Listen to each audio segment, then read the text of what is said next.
A chairman candidate for the United Patriots, Larry Lalla SC, joins me on set this morning. Happy to see you bright and early. Thanks for the accommodation and for coming out so we could get a chance to really discuss in depth what's happening with the United Patriots and their internal run. Welcome. Sure, Jason. Good morning to you. Good morning to all your viewers. I know I've noticed, looking at the news cycle, you've always been a man to put yourself in the conversation, wanting to be part of that solution. Yeah. Why the United Patriots at this time under the stewardship of Mr. Parry? Well, I have been at this for the last 9 years. I have been contesting internal election after internal election because I believe, and I believe for some time, that the UNC is in need of serious overhaul if it is to be seen and accepted by the country as a credible alternative to the government. If one goes back and play the speeches that I would have made when I contested the internal election on the slate of Dr. Rudal Munilal in 2015, and then on this slate of Mr. Vasan Bharat in 2020, you would see that the issues raised have been consistent. I have been consistent in saying that, this can't work.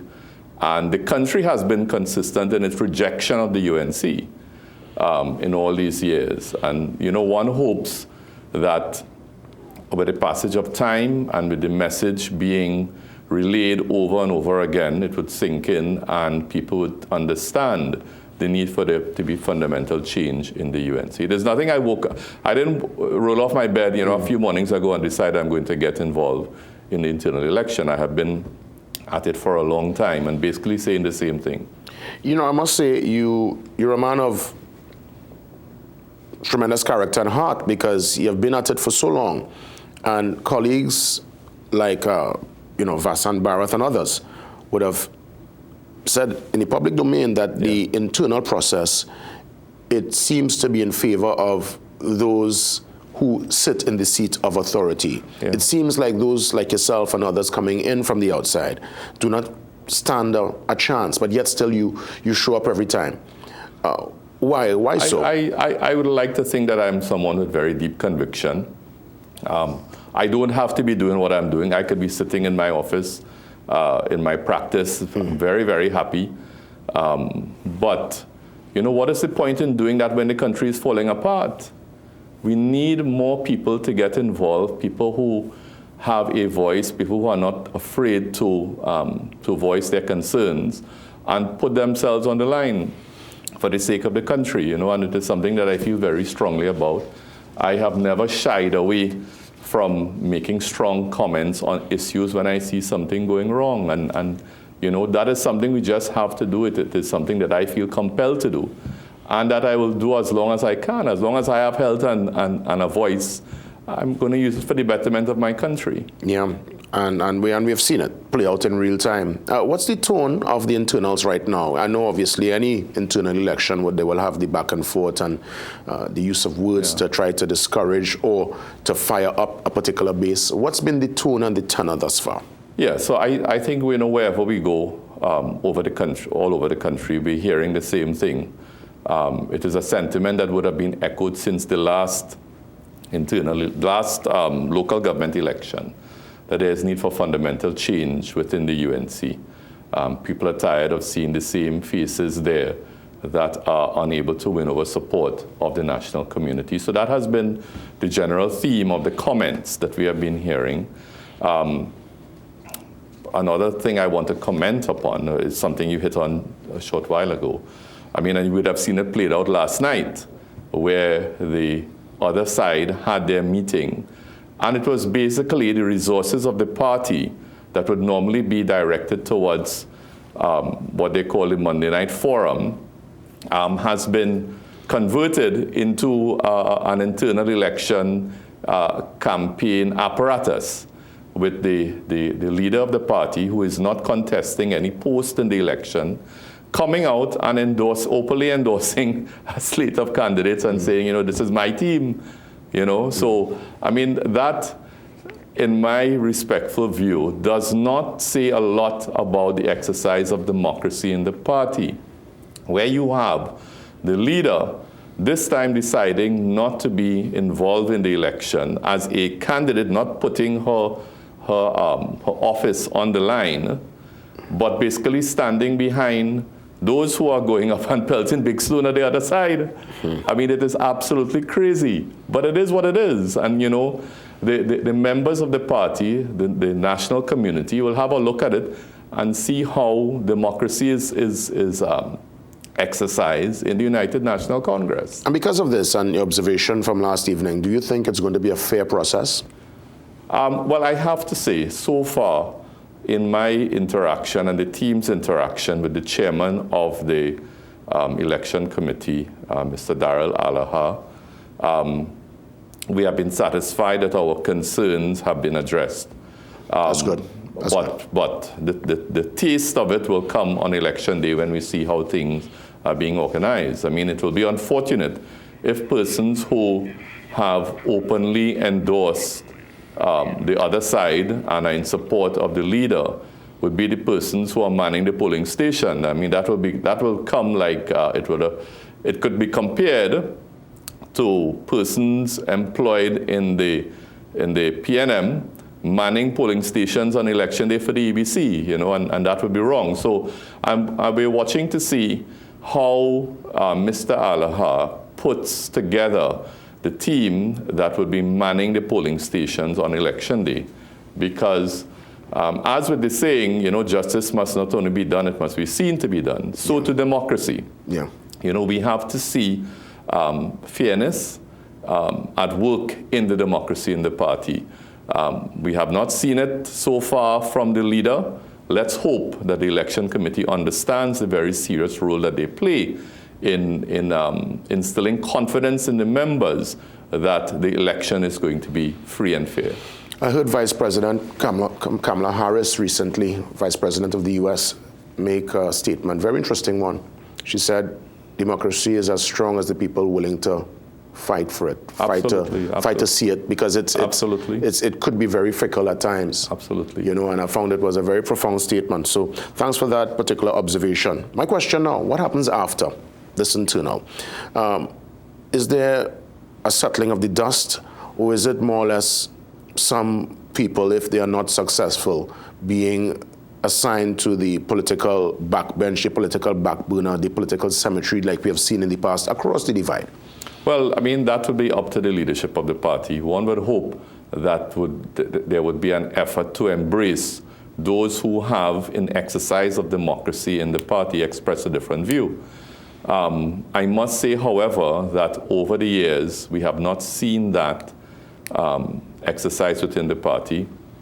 For example, many of the persons who would have contested the election on Dr. Munilal's slate in 2015 were isolated and have even left the party. We have seen the same thing with persons who contested with Mr. Vasan Bharat, even Dr. Fuad Khan. And you would hope that, you know, people would understand, whoever wins would understand the importance of having a strong and a united party. Because, look, Jason, the country is in a serious mess. I don't think anybody would disagree with me on that. Even supporters of the PNM privately, they will tell you, you know, we cannot continue this way. And the country needs a strong UNC, whether the UNC is in government or opposition. The country needs a strong UNC if the democracy as set out in our Constitution is able to operate to our advantage as citizens of the country. Once all is fair and United Patriots are able to go over the line, because I don't put the scenario as to if things don't go all the way, but let's say there is victory. There is a clean sweep. There is that sweep where people want that change, and they've said, you know what, Patriots, United Patriots, we have given you the mandate now to shake up and reshape the party. What are some of the major adjustments that need to be dealt with immediately? Well, come 16th of June, the day after the election, I'm sure that the first goal of Mr. Rushton Parry, who leads our slate, would be to have the party united and have everyone embraced, regardless of the view that they would have held during the internal election. Because I mean, I've been speaking to Rushton for a while, and he understands the important role that the UNC needs to play in the governance of the country. And the UNC can only do that if it is strong, if it is united. Our motto is a stronger UNC for a stronger TNT. And we honestly and truly believe that, and that is our guiding philosophy. But not only within the UNC, he has committed to having talks with all other opposing parties to ensure that going forward into the general election next year, there is a united force to meet the government head-on, meet the PNM head-on in the battle for government. And interesting you said that, because yesterday I had Makila Pandey on the program, political leader of the Patriotic Front, and she said she's open for, she's not going to dispel or to dismiss conversations.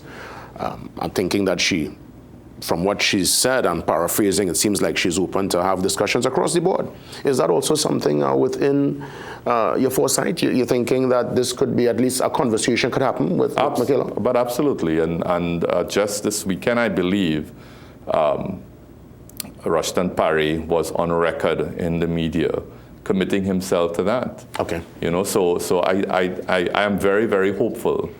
You know, I mean, the only way this country could be governed in these difficult times, and we have to understand, Jason, at all times, we are not in normal times in Trinidad and Tobago. We are in very, very difficult times. And the only way the country could be properly governed for the benefit of all of us, regardless of political affiliation, is if there's a consensus building and a bringing together of minds and bringing together of the best solutions to deal with the problems of the country. Understood. I want to pick your mind, because I know, because of this sedition discussion up again, we would have seen it in the past with certain organizations, and of course in the scenario with Watson Duke out there in Tobago.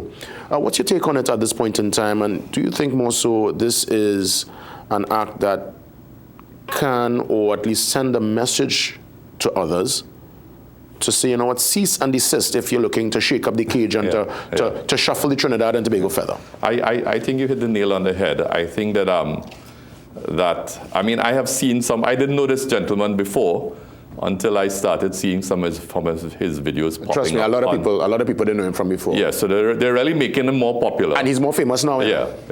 So, but I had to look at some of the videos, and he was just there showing what exists in the country. The recent Privy Council case in dealing with the Sedition Act, the law lords have said explicitly that what is required in order to prove sedition is an intention to incite violence or disorder. I saw nothing in the videos that I saw. I don't know whether there are other videos out there that the police looked at or whoever looked at. In the videos that I saw, I didn't see anything that could amount to him inciting violence or disorder, apart from showing the country and showing the world what exists in places that perhaps the average person cannot dare venture into.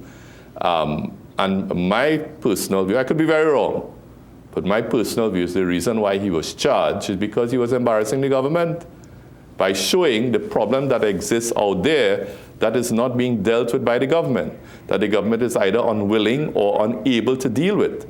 And therefore, you know, they got very concerned that the public was seeing this.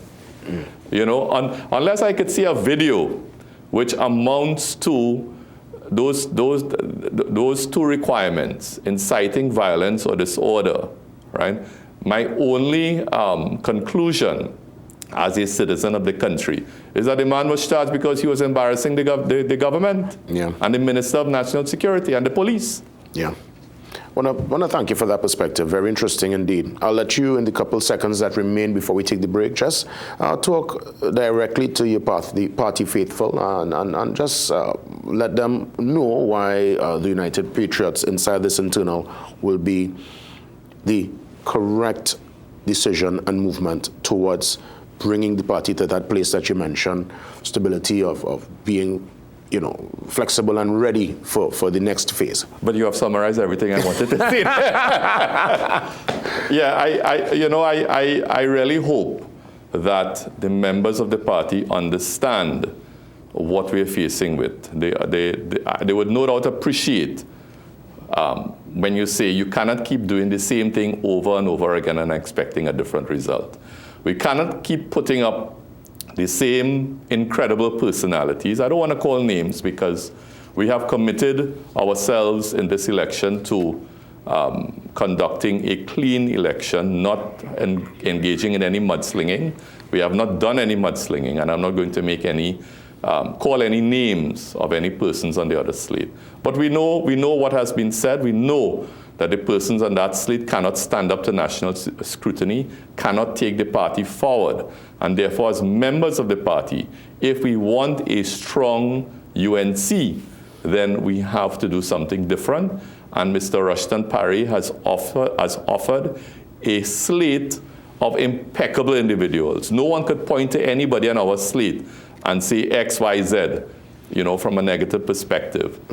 And therefore, the members looking for an option for change, for the better, for the UNC and for the country, they now have a very credible option that they could choose to exercise by voting for the praying hands come next week, Saturday, June the 15th. Larry, Lalla SC, thank you so much for your time. You're quite being here this welcome, morning. Jason. For sure. Thank you. We'll take a quick pause and we come back. See you soon.